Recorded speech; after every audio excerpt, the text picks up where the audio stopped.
Capítulo 2, versículo 1. E vos vivificou, estando mortos em transgressões e pecados, nos quais no passado caminhastes, conforme o curso desse mundo, conforme o príncipe da potestade do ar, do Espírito que agora opera nos filhos da desobediência, entre os quais também todos nós vivíamos em tempos passados, nós, nos desejos da carne, fazendo a vontade da carne e da mente. Éramos, por natureza, filhos da ira, como os outros também. Mas Deus, que é rico em misericórdia, pelo seu grande amor com que nos amou, estando nós ainda mortos em nossos pecados, nos vivificou juntamente com Cristo. Pela graça nós somos salvos. E nos ressuscitou juntamente com Ele, e nos fez assentar nos lugares celestiais em Cristo Jesus, para mostrar nas épocas vindouras as abundantes riquezas da sua graça, pela sua benignidade para conosco através de Cristo Jesus. Porque pela graça sois salvos, por meio da fé. Isso não é de vós mesmos, isso é dom de Deus. Não de obras, para que nenhum homem se glorie. Porque somos feituras suas, criadas em Cristo Jesus para as boas obras, a qual Deus estabeleceu para que nós andássemos nelas. Amém? Tome sua assento, dê uma salva de palmas para Jesus, dê pó. Palavra interessante, palavra de Deus. Tome sua assento. Aleluia.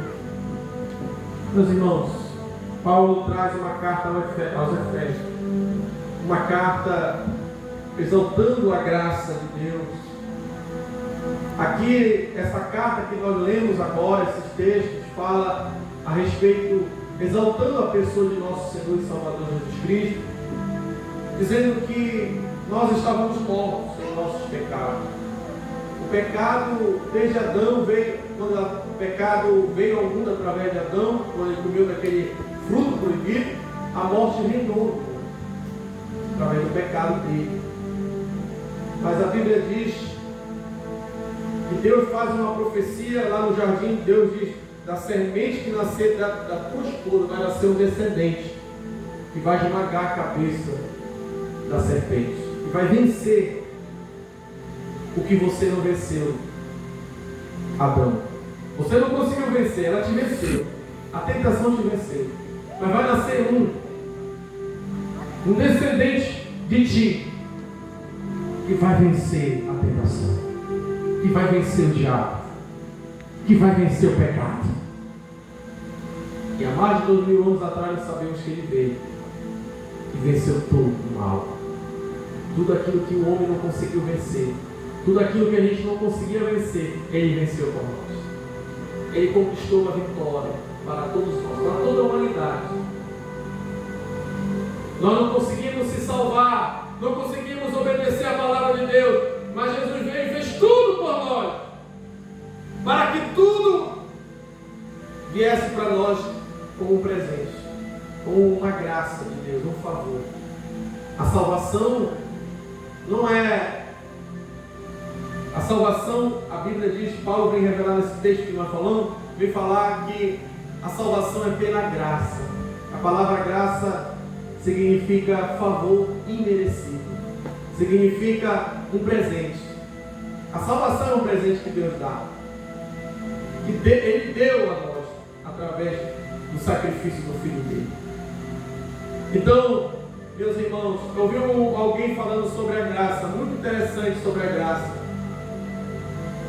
e contando uma história que o filho, ele saiu no carro do pai, e aí ele quebra aquele carro ali, sem querer ele vai e bate com o carro,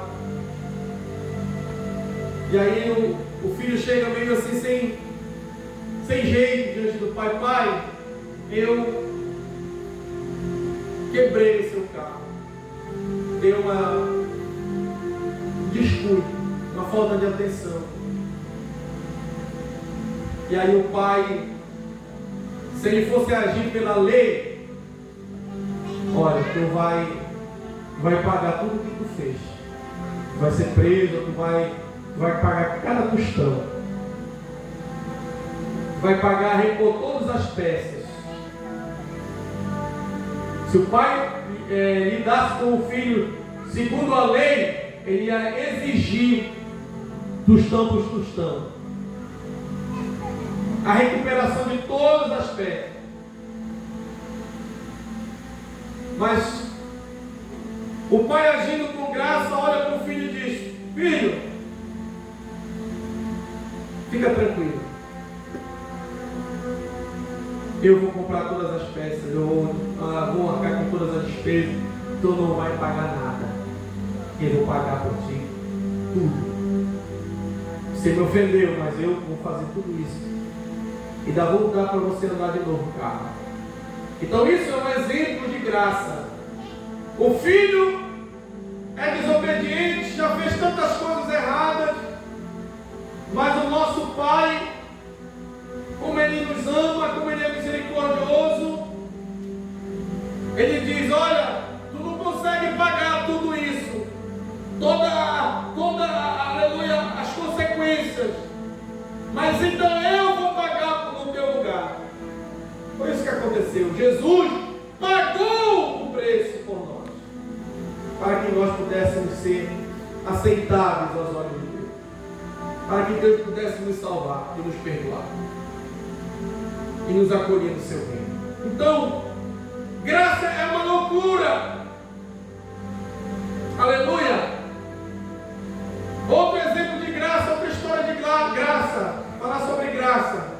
Certa vez, um homem, ele assassinou, ele tinha uma cultura que qualquer pessoa que entrasse na casa, é lá no lugar distante chamado altar, quando eles